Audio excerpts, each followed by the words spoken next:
ஆலயத்தை அமைக்கிறோம். இந்த ஆலயத்திற்கு இன்னொரு சிறப்பு இருக்கு, அதையும் நீங்க வாங்க இப்ப பாருங்க. இந்த சிறப்பின் அதிசயத்தை நீங்க பார்க்க போறீங்க. பாருங்க,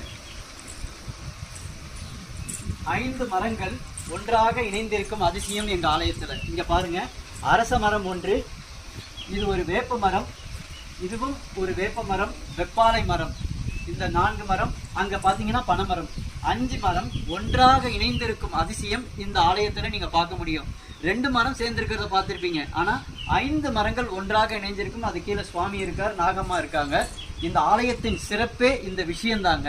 மீண்டும் சொல்றோம், இந்த வீடியோவை உங்களால முடிஞ்சது ஒரு 10 பேருக்கு அனுப்புங்க. எல்லாரும் வந்து ஜூலை 7ஆம் தேதி இந்த இடத்த தரிசனம் பண்ணட்டும். அதன் பிறகு பாத்தீங்கன்னா இந்த ஆலயத்தின் சிறப்பு இன்னொன்னு பாருங்க. இங்க பாருங்க, இந்த ஆலயம் பாருங்க. இந்த ஆலயம் முழுக்க இவ்வளவு செவறுகள் அழகா அமைச்சிருக்கோம். இது பூமி கீழே இன்னொரு சுவாமி வரப்போறாரு. 12 அடி ஆழம் பூமி கீழே இருக்கு சுவாமி. அதை இன்னும் வைக்க